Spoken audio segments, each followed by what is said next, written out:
Hello, people of YouTube, and no doubt on your screens. My name's Mark, and I do a thing I call a NOTCAST, which is where I talk to my mobile phone about stuff that interests me. And looking at my viewership numbers, not many other people, and that's okay. I started this off in the COVID periods, and when I had no social life, like all of us, and didn't or wasn't able to talk to people about anything. So I ended up kind of monologuing at my friends about records. And someone said, you really should do a YouTube about this because you're not very interesting. All right, that last sentence they didn't say. But anyway, here we are 5 years down the line. And I'm still talking about albums and bands that I love.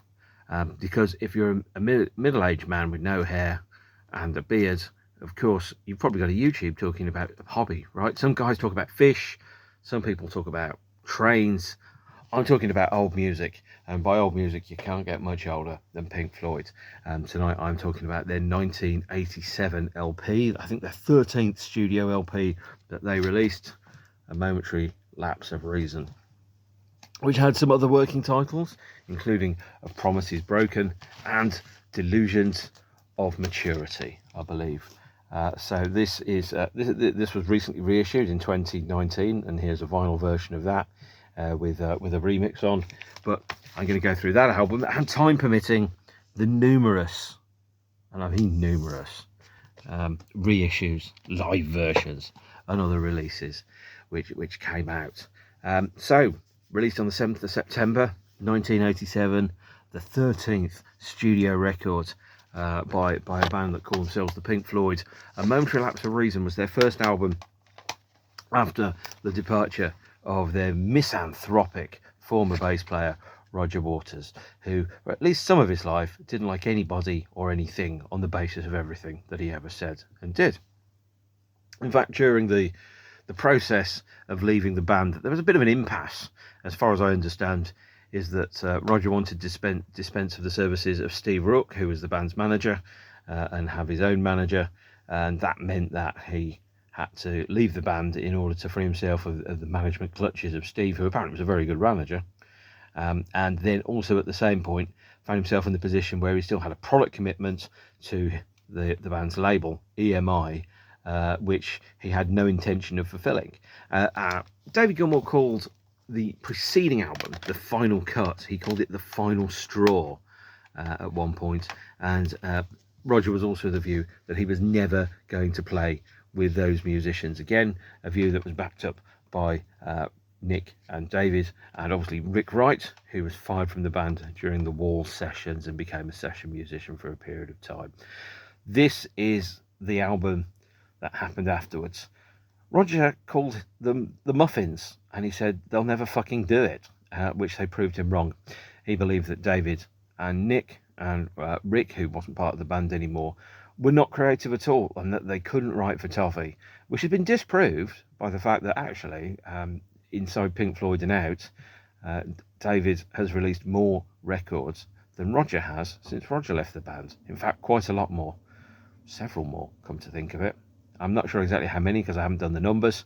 Let me quickly do it. So since leaving Pink Floyd, Roger Waters released The Pros and Cons of Hitchhiking, Radio Chaos, Amused to Death, the opera, Kyara, and Is This the Life We Really Want, which is 5 albums of material, new material. That is not recycled old material, because if you include the old live stuff, it includes The Wall live in Berlin, In the Flesh live 2000, and The Wall live, and Us and Them. So that's 4 live albums and 5 studio albums, although he doesn't perform on the opera. Since Roger left Pink Floyd, David and co have managed to release A Momentary Lapse of Reason, The Division Bell, Broken China by Rick Wright, The Endless River in 2014, the posthumous album.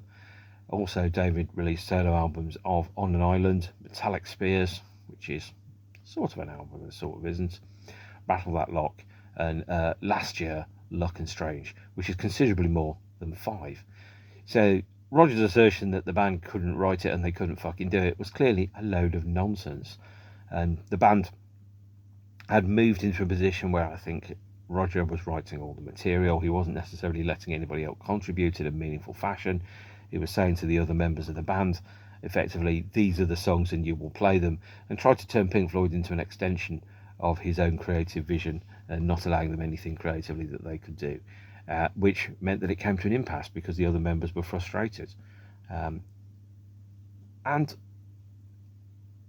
Roger took out an injunction to prevent the Pink Floyd name ever being used again in October 1985 and resigned with a product commitment, because he said that actually his inability, or more correctly, if he stayed in Pink Floyd and he refused to record with them and the band couldn't release material, EMI would then be able to withhold royalties, advances and so on for undelivered material, and therefore would wipe him out financially.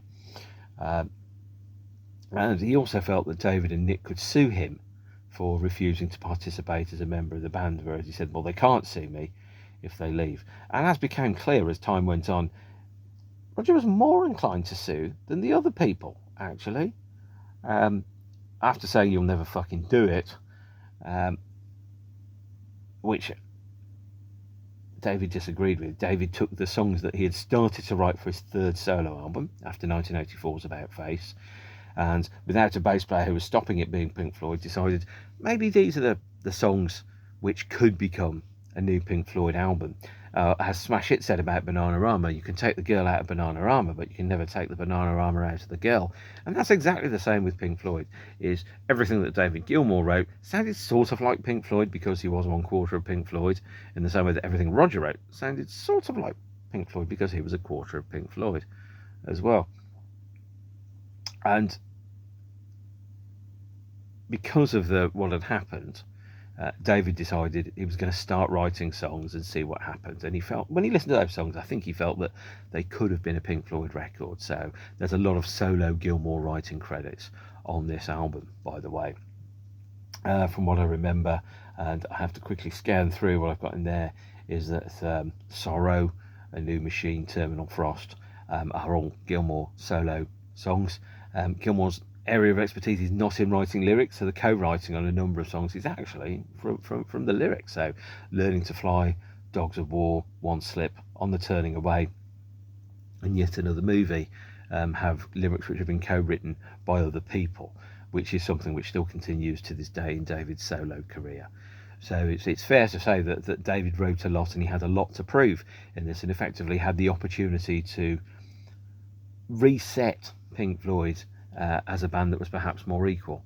So in 2019 there was a remixed version of A Momentary Lapse of Reason was issued, which according to the press pack at the time was to allow the creative balance between the members to be restored. But realistically, at the time in 1987, the fact that Pink Floyd existed at all and tried to make a record at all was a fairly brave and bold move.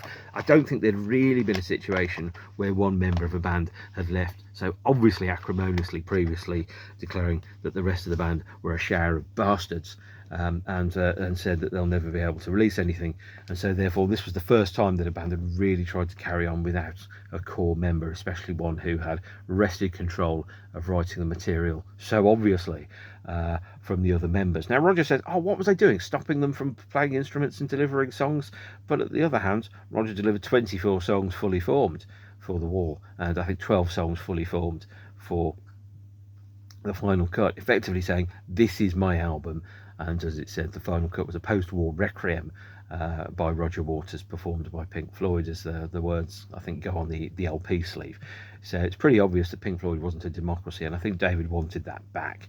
So he got in contact with Nick, started writing material with musicians that he'd worked with to kind of help him form and mould that.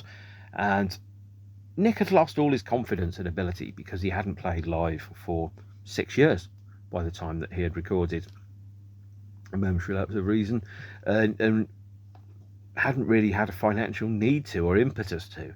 And Roger could freeze the band accounts as well, because he was, whilst he was a former member of the group, he could have in theory put an injunction in. So David and Nick had to self-fund the process. Nick put up his Ferrari as collateral, a very expensive car. I think David put his plane on the line and funded it elsewhere, with the idea that being if they lost a huge amount of money, ultimately they will know that they tried and failed.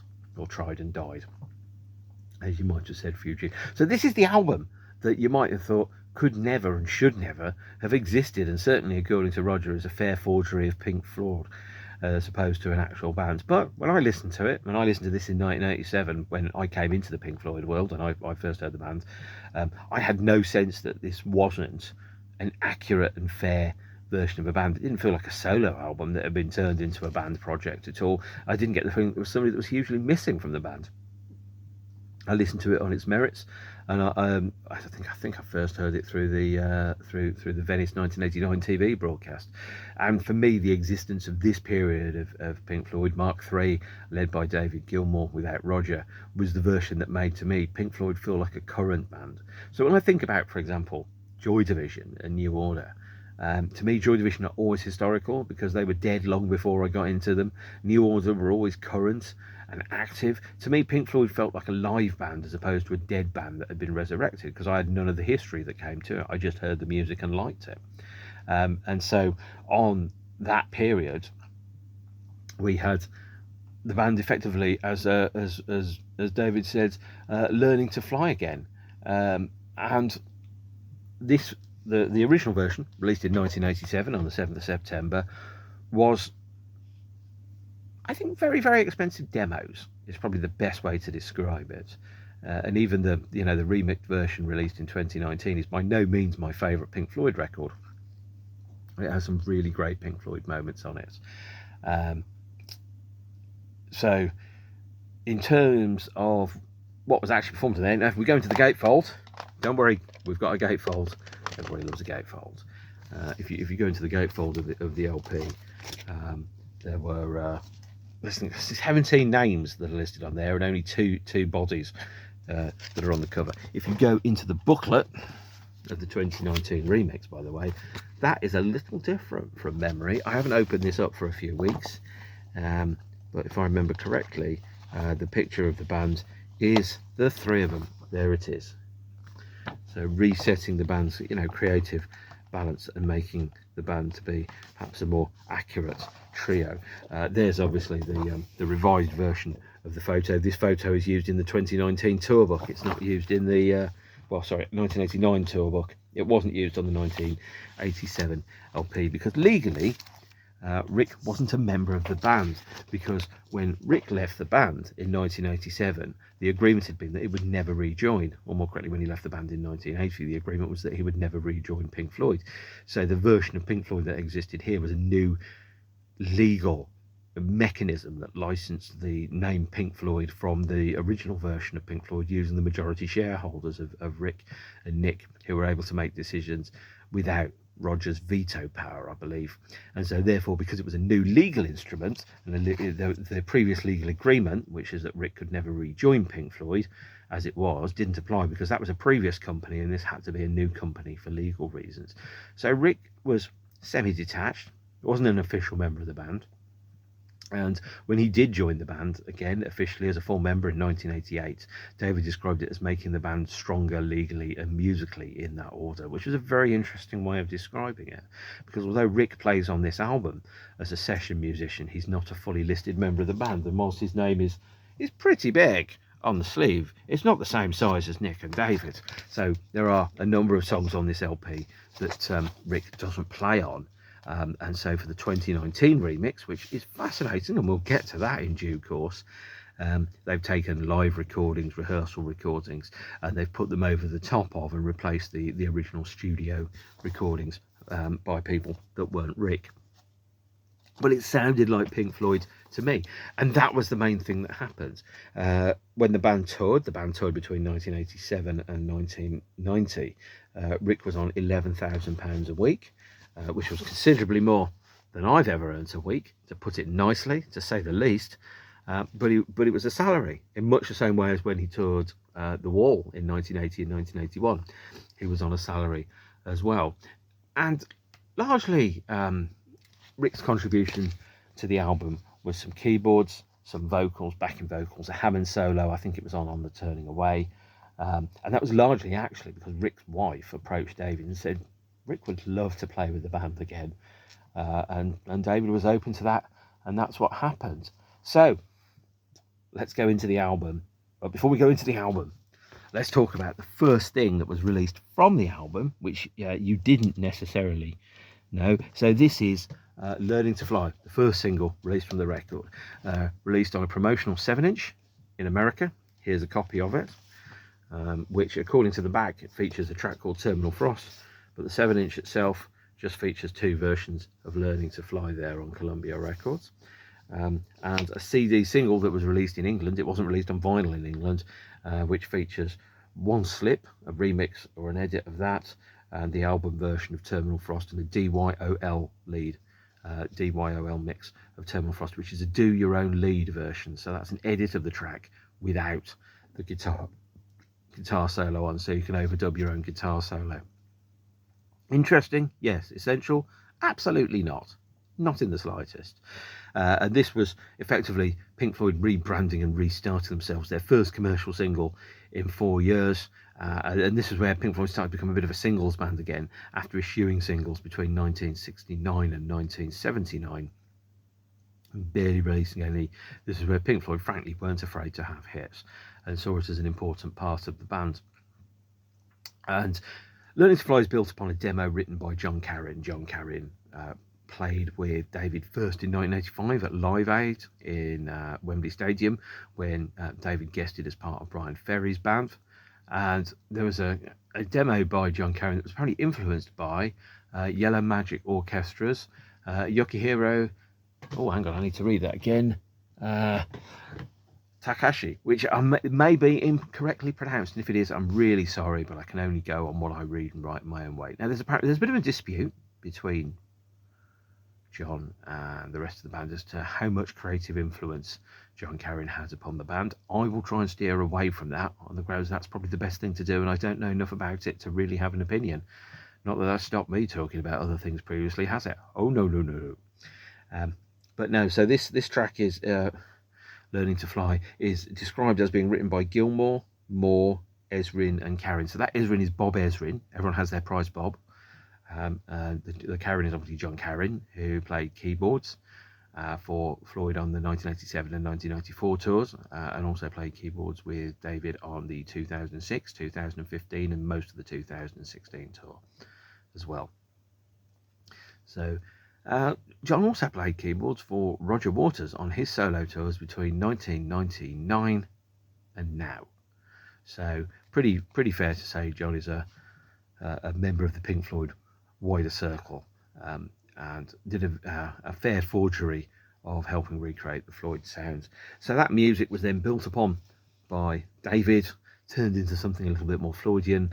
Bob Ezrin helped arrange it, and a I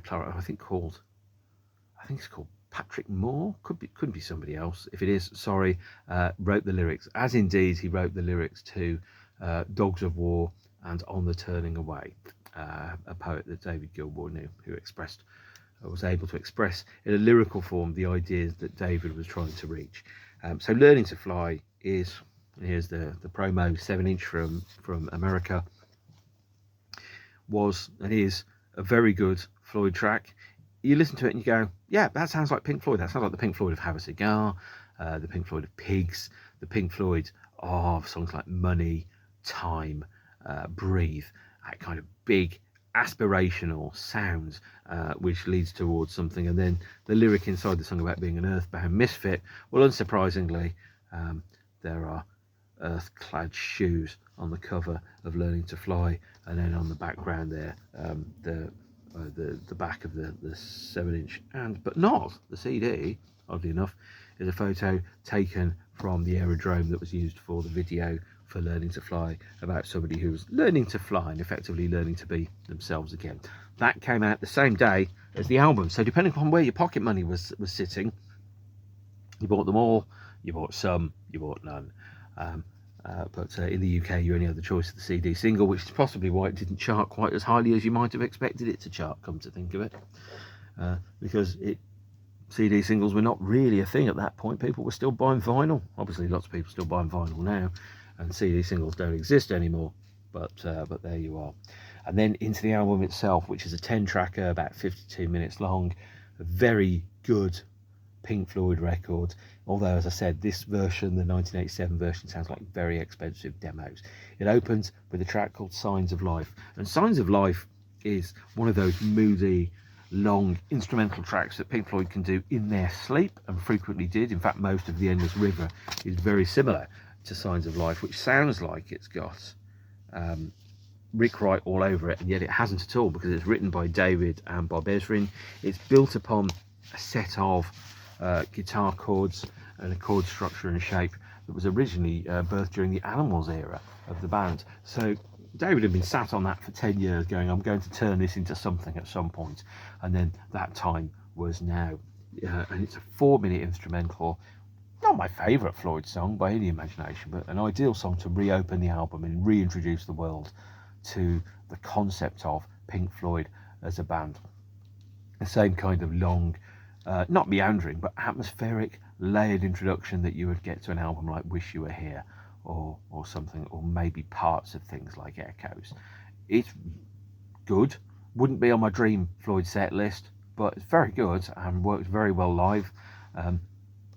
Normally played second at live shows from the period, to introduce the period, or more quickly the section of the set where the band would play 90% of A Momentary Lapse of Reason live, before they played all the hits that you'd come to know and love.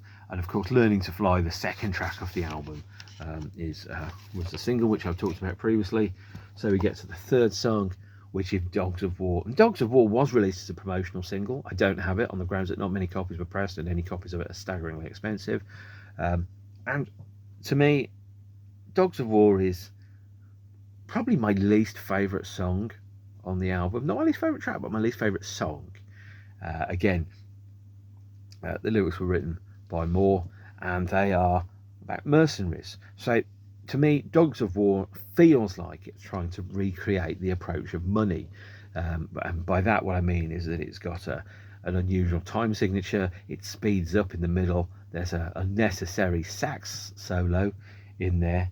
There's call and response vocals. It seems to be doing the same. It seems to be kind of setting itself as maybe the Money for the 80s, but it's more threatening.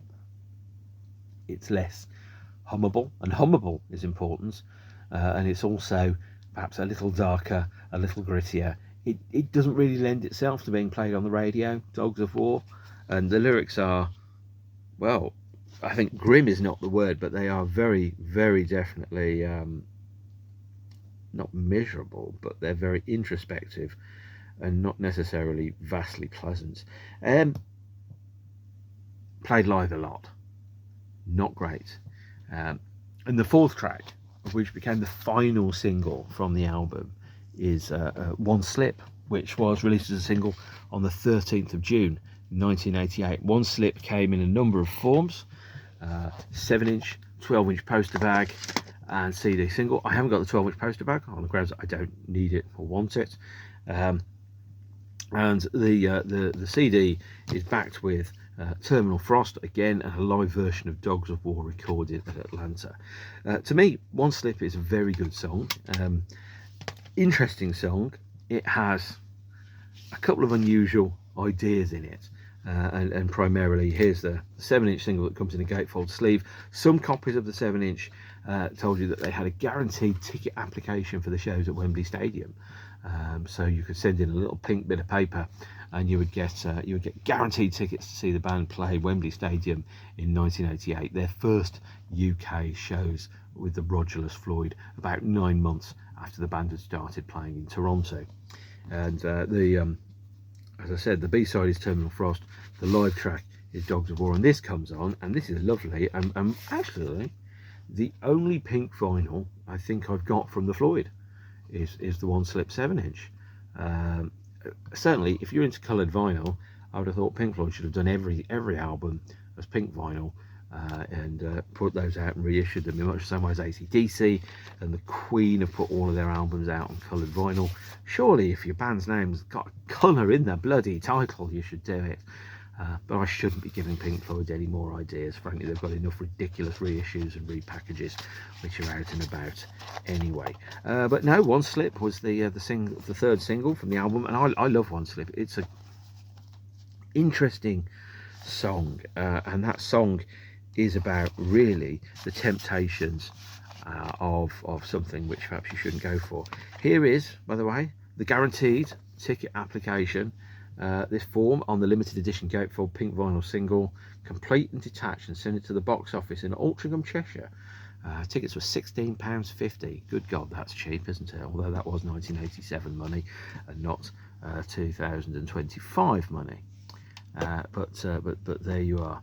And that is the guaranteed ticket application that gave you a maximum of 2 tickets for either Main Road on August the 1st or Wembley Stadium on August 5th or 6th, at which point you send your check off and you'd find out you were seeing the Pink Floyd when you get the tickets in the post. Since this was released on the 13th of June 1988, that really only gives you 6 weeks to find out whether you're going to see Pink Floyd or not, and that is not very long at all.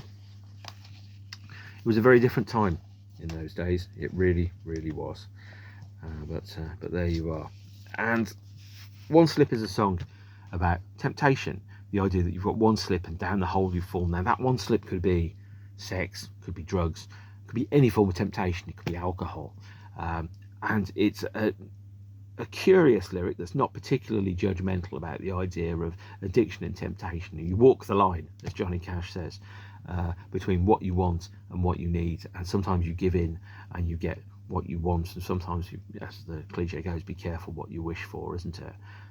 And that's what the song is really about, is about that temptation that binds a life to a life. And it could be a child, it could be any one of a dozen things, but it's a song about effectively, a moment where a momentary lapse of reason, you lose control, and suddenly you either lose or gain something that you're stuck with in a permanent decision that can't be undone, like leaving a band, for example. It could have actually be seen as a message to Roger, as going, well, you had a momentary lapse of reason, you let go of Pink Floyd, and now instead of being the dad that tried to hold on to everything, you're the one that lives alone in a flat. And whilst obviously Pink Floyd were playing stadiums, Roger was selling 3,000 tickets a night in arenas, and not very happy about it, apparently, with a team of lawyers that were apparently poised to serve papers on any Pink Floyd performance for a period of time until the legal agreements were signed in December 1987. So that is One Slip. Great song. Also, by the way, features the sound of the alarm at the Astoria Houseboat, which is where Pink Floyd recorded, and where David Gilmour still records to this day. That sound of the is the self-alarming sound, or the self-activating sound, which comes off the security system at the Astoria. It's backed with Dogs of War on the CD and on the 12-inch, recorded live at Atlanta, I believe. Not an amazing performance, but we'll get to that later, which gives you a taste of what live Pink Floyd in 1987 sounded like, and the version was obviously very much like the actual Pink Floyd. The third and final single, the second single released from the album, and here it is on 12-inch, and here it is on CD, and I think I've got a 7-inch somewhere as well, is On the Turning Away, a song inspired by the Live Aid performance and the news which showed the starving people of Ethiopia experiencing a famine in the Christmas of 1984, a staggering 40 years ago actually. I'm really surprised it's that long. And On the Turning Away is, I think, a sincere and honest lyric. There's an element of Tonight Thank God It's Them Instead of You. There's an element of Oh Think Twice, There's Another Day for You and Me in Paradise.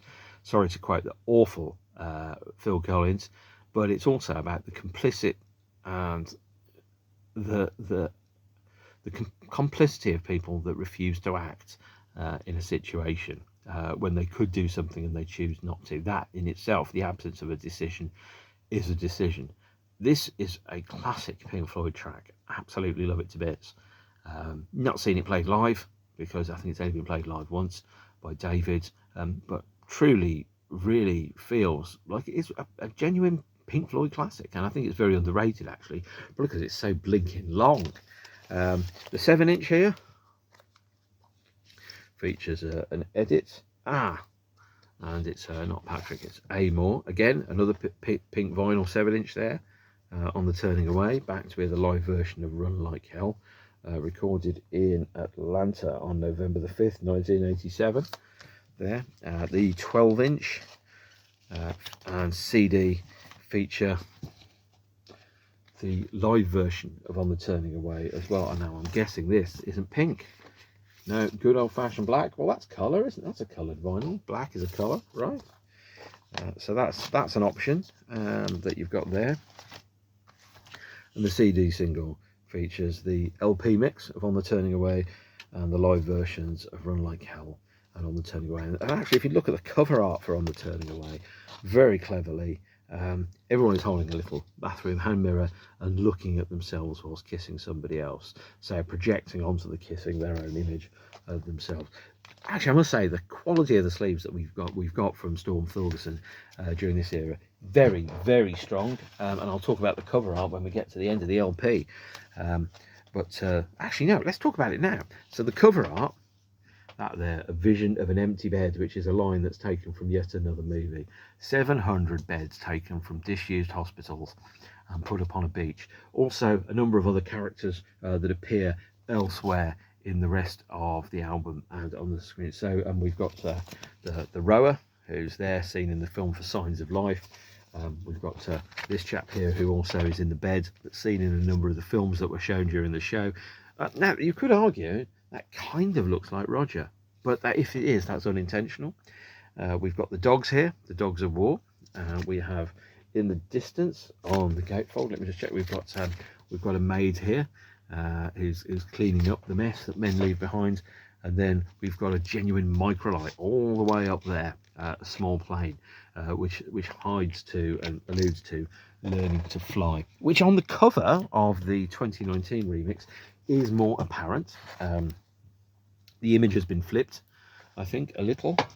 Let me just quickly check. No, it hasn't been flipped, but he's sitting on a different bed, facing the same side of the bed, but the maid has now moved over from the back of the gatefold to the front. The microlight is much, much nearer, much clearer, and I think the dogs are still somewhere in the background, but I can't actually see them. They're not there. Okay, maybe that's because Dogs of War isn't a particularly good track. Flip over the LP. Let's get to side 2. And we have Yet Another Movie. Yet Another Movie is a song that I think is very underrated, actually, in the Floyd canon. And it's got a couple of very interesting ideas in it. It's got this pretty pathetic drum solo to start with, but it isn't. It's more that kind of sense of tension and release, where a song is coiled, and you know, because sometimes the true power comes in holding back, and you know that you could get that something big is about to happen, but the point is when it happens is really, really important. And then you've got the lyrics to the song, which talk about, amongst a great many other things, the sense of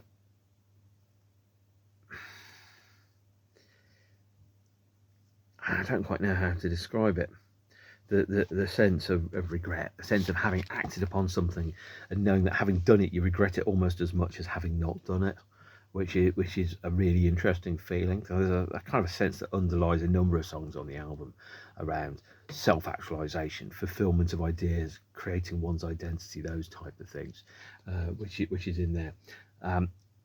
It's the instrumental section of the track has dialogue in there that's added, that's taken from the films Casablanca, and a lesser known song called One-Eyed Jacks, which I think has Jack Nicholson in it, and at one point was mooted to be potentially a Stanley Kubrick project, I think, which didn't actually come to pass. And having seen it, I'm very glad that it didn't, because it's not very good. Certainly when I was watching One-Eyed Jacks, I was kind of going, there's nothing in this that could be a Stanley Kubrick film at all. The next track, it's listed, and it's the only song on the album that's listed in lowercase, is Round and Around, only 30 seconds, which is effectively the outro to Yet Another Movie. Doesn't deserve to be recorded its own song. Rick plays on that, I think, and it's not particularly good. And then we've got A New Machine. And A New Machine, part 1 and part 2, is effectively a 2-minute vocal track where David's voice is treated through filters and effects to talk about rebuilding, recreating, making a new machine, finding a new direction, which is sandwiched in the middle by the track Terminal Frost, a 6.5-minute instrumental with a sax solo. What was it about sax solos? I don't know. Why do people have so many sax solos in the 80s? And it was one of the very few sax solos in the 80s that wasn't performed by Gary Barnacle. The sax on this album was by Tom Scott and Scott Page and John Halliwell, whoever he is.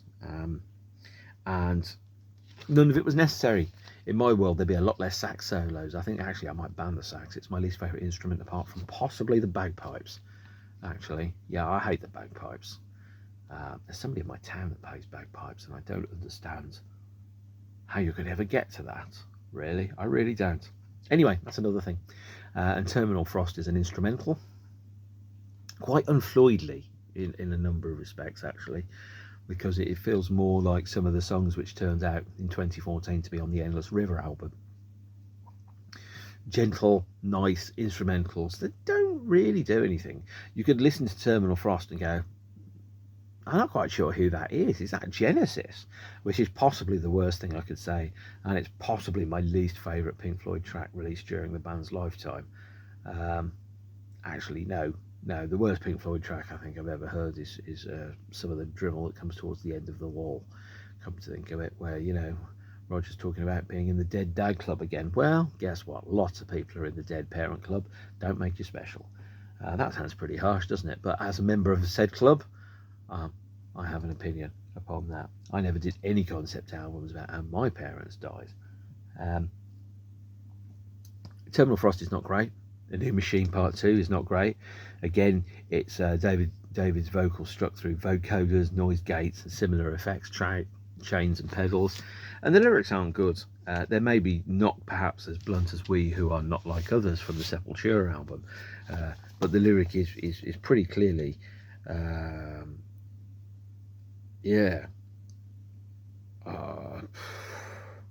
no, the lyrics are not the strong point of this album.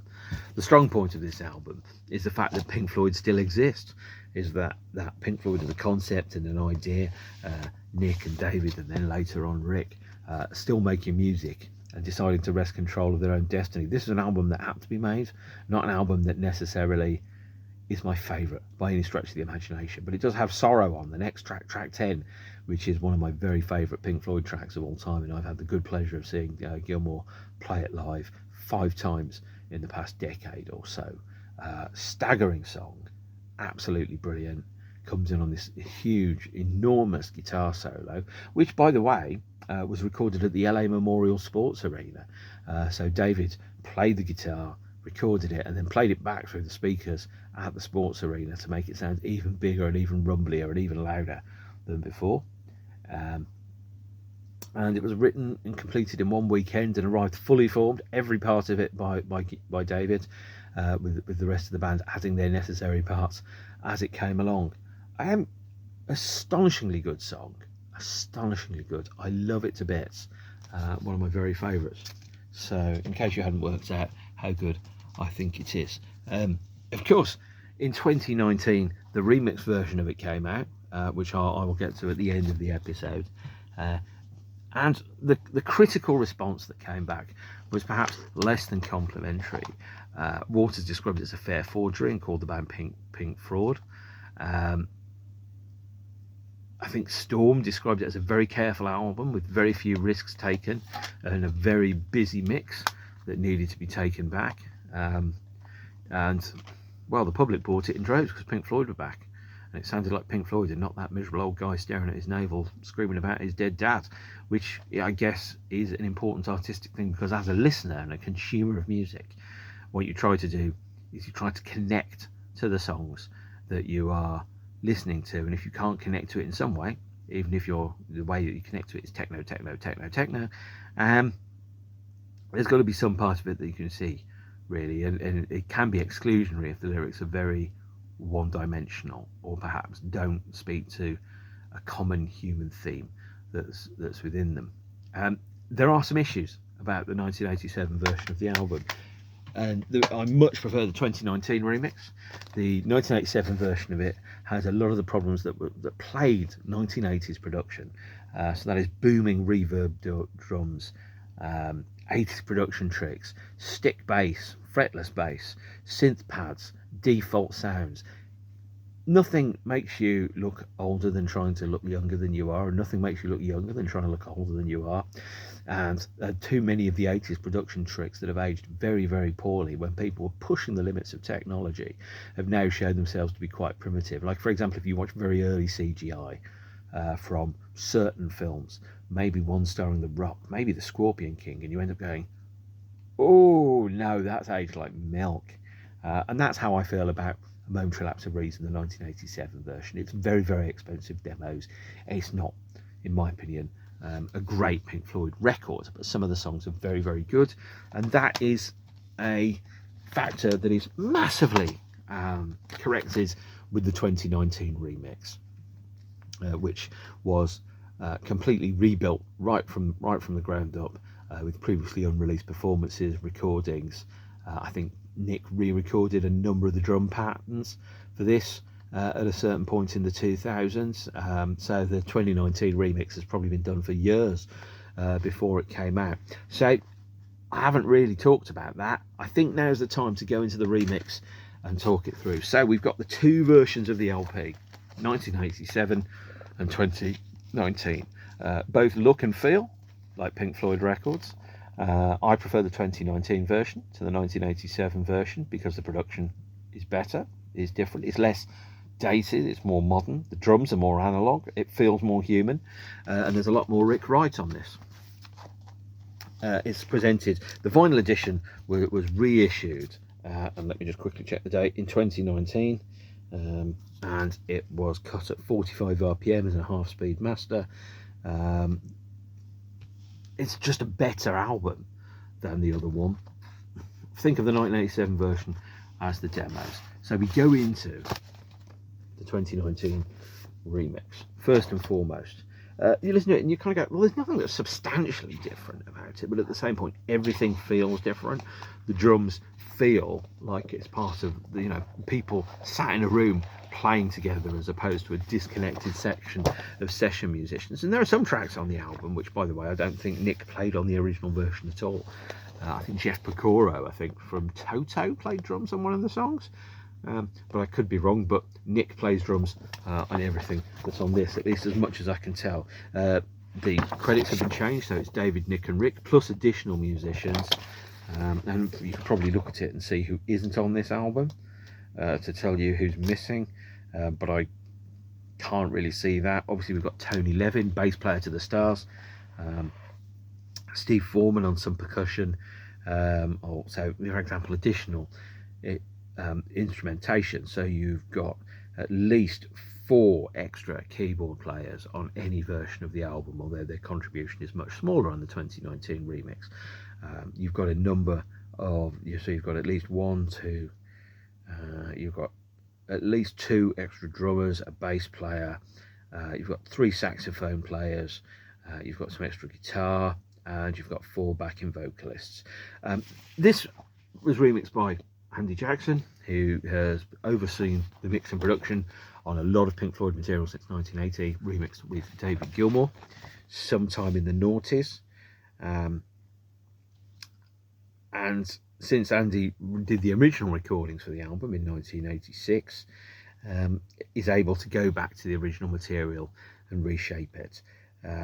It did say special thanks to Anthony Moore, who wrote a lot of the lyrics on the album, but also it was recorded at the Astoria, Britannia Row, A&M in Los Angeles, Can-Am in Los Angeles, Village Recorder in Los Angeles, and a couple of other studios in London.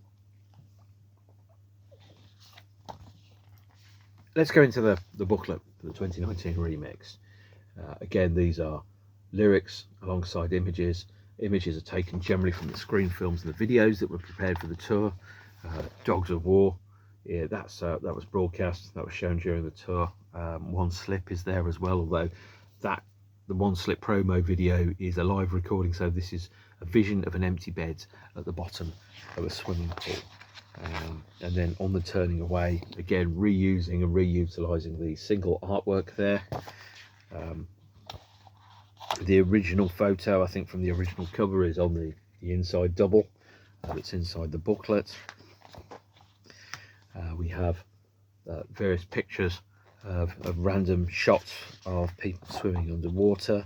The shot here, which was later used in the 1989 tour programme, and a whole bunch of other stuff. Since these are instrumentals, of course, these are the instrumental photos that you've got. This is an image that was used in the 1989 tour programme as well, to advertise 1989 shows.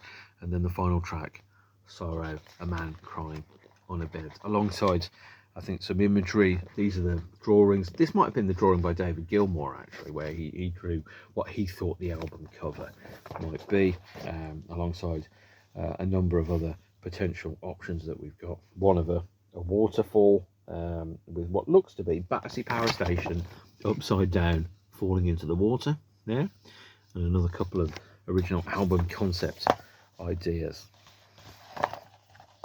But there we are. The remix is a far superior version of the album. If you only own one version, go for that.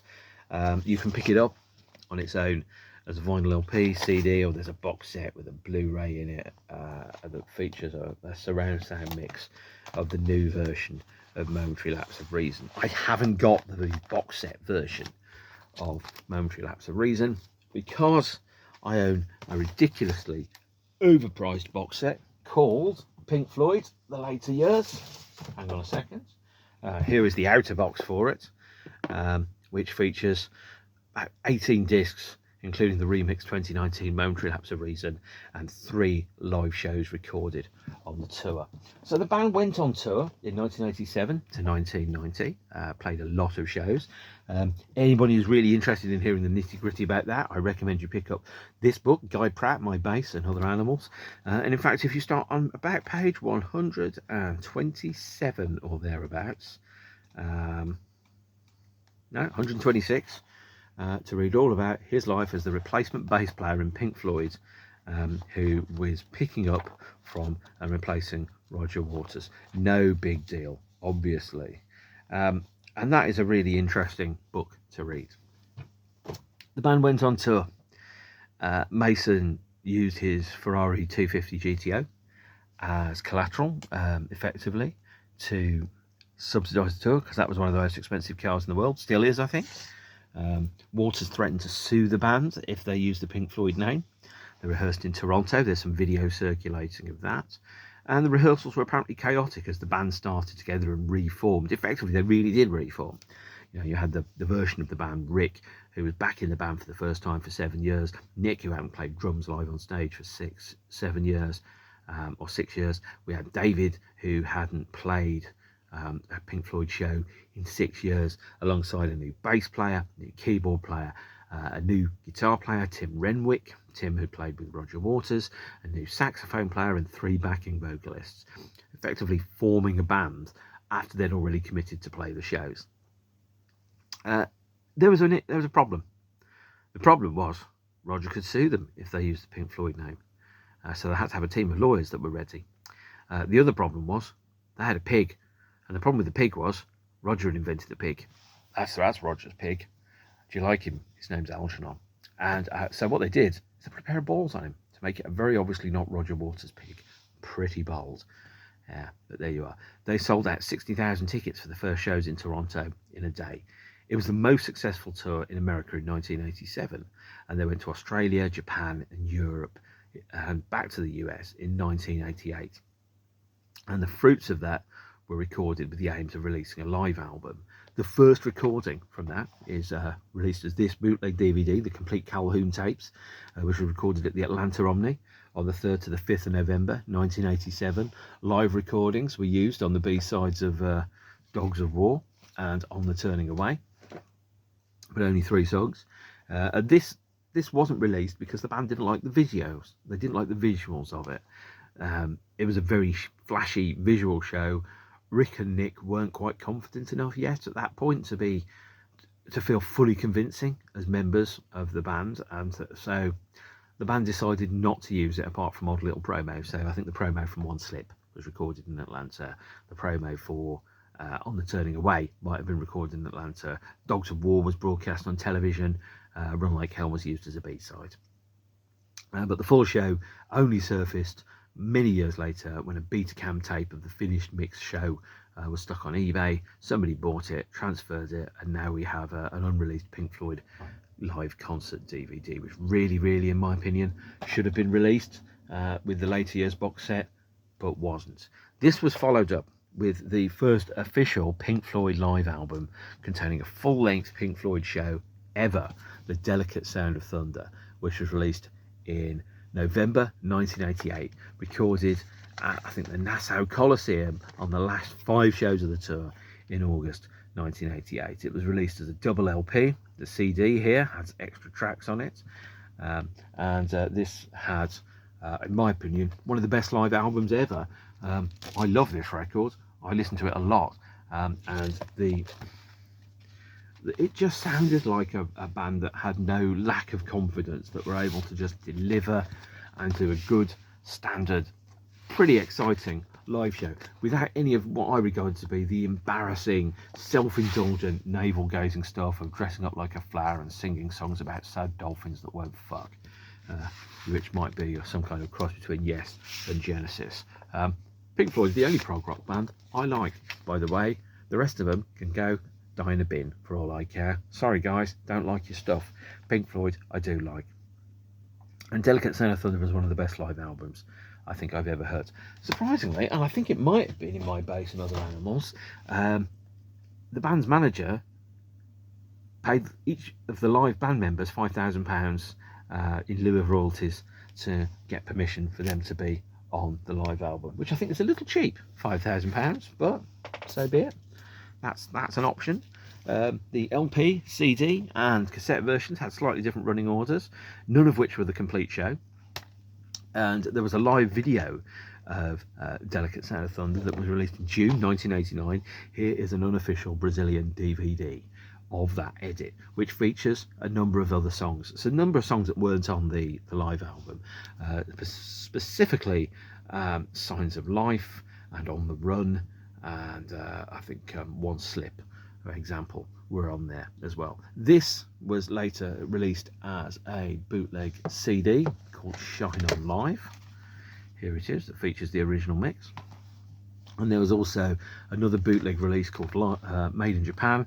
This is nonsense. This is an excerpt from Delicate Sound of Thunder, and features, for some reason, some terrible former bass player who hadn't been in the band for a number of years on the inside sleeve. So don't buy Made in Japan. I got mine in a bundle with a whole bunch of other stuff that I actually wanted. The Delicate Sound of Thunder video was promoted by a live television broadcast of one of the penultimate shows of the 1989 tour, Live at Venice. Here is a bootleg DVD of Live in Venice that was released in France probably in 2003. This was my entry into the world of Pink Floyd, and the original multi-track, multi-camera versions of these don't exist anymore. It's just the version that was broadcast. So instead, the show was heavily broadcast, heavily bootlegged. Here is Live in Venice 1989, double vinyl, which was released relatively recently, which is, in my opinion, fantastic, excellent. Nothing about this that I'd criticise at all, apart from the fact that it shuffled comfortably numb and run like hell around in order to fit them onto the 4 sides of a vinyl disc, because otherwise it wouldn't sound right. And then the show, or the tour, came to an end with a one-off show at Knebworth on the 30th of June 1990, which was released on vinyl, CD, and God bless you, VHS, and later DVD. You do need to get this, even though it has later been released. Live at Knebworth was released as a double album in 2019 or 2021, double vinyl album, Live at Knebworth, because the version of Comfortably Numb that's on here is significantly longer than the version that's on the official Live at Knebworth. So you do need to keep both But that Live at Knebworth was also released as part of the later years box set, which I will talk about, I think, in more detail when I get to talk about the box set itself.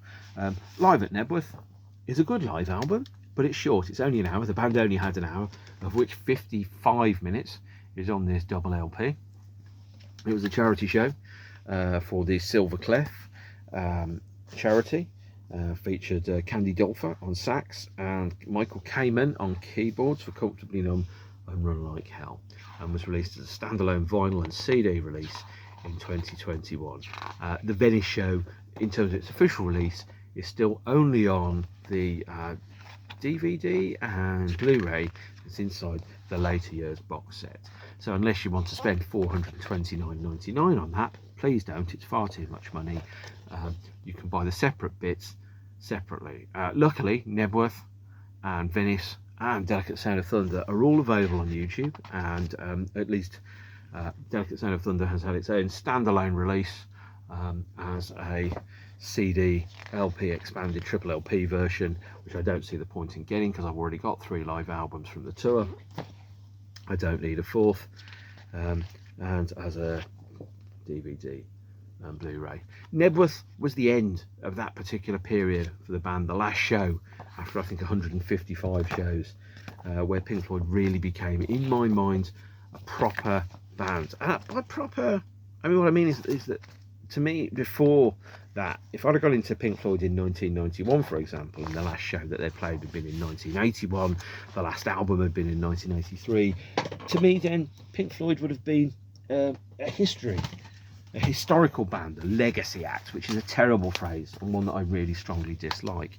But that's not what Pink Floyd, to me, Pink Floyd were a live, active, real band that made records and did shows, and I remember them putting tours on sale and me not being able to get tickets to go and see them, and that was frustrating. But it was better that there was a band that I liked that I couldn't see than a band that I liked that didn't exist anymore, which was the other risk which could happen.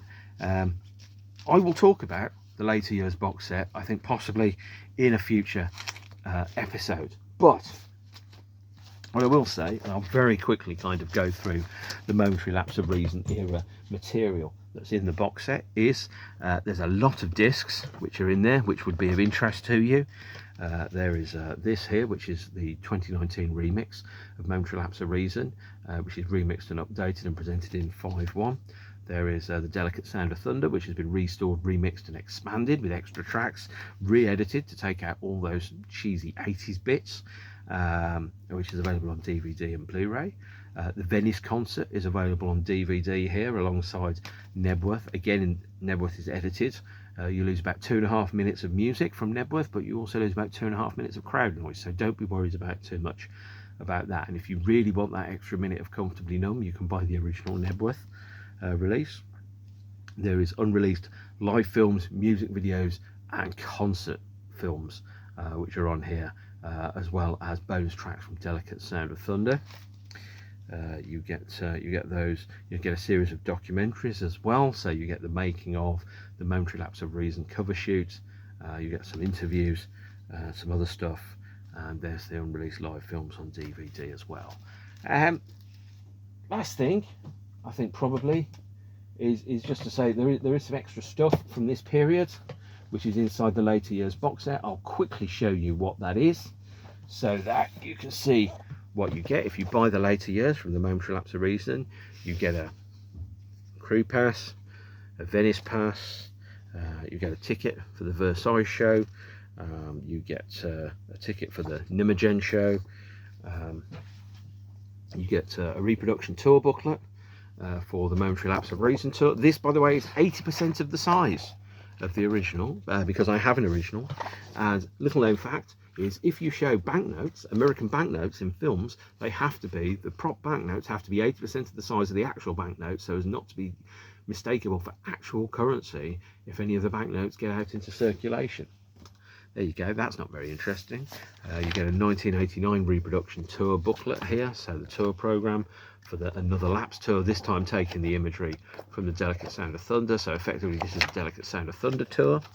And you get a poster for the World Tour, the 1987 World Tour, which folds out, and here's a vision of an empty bed. You get another poster, this one is for Knebworth, this one folds out quite nicely. Pink Floyd in Knebworth. And finally, I think this is a Russian poster for the Russian shows of the Another Lapse tour, where the band got paid in wood.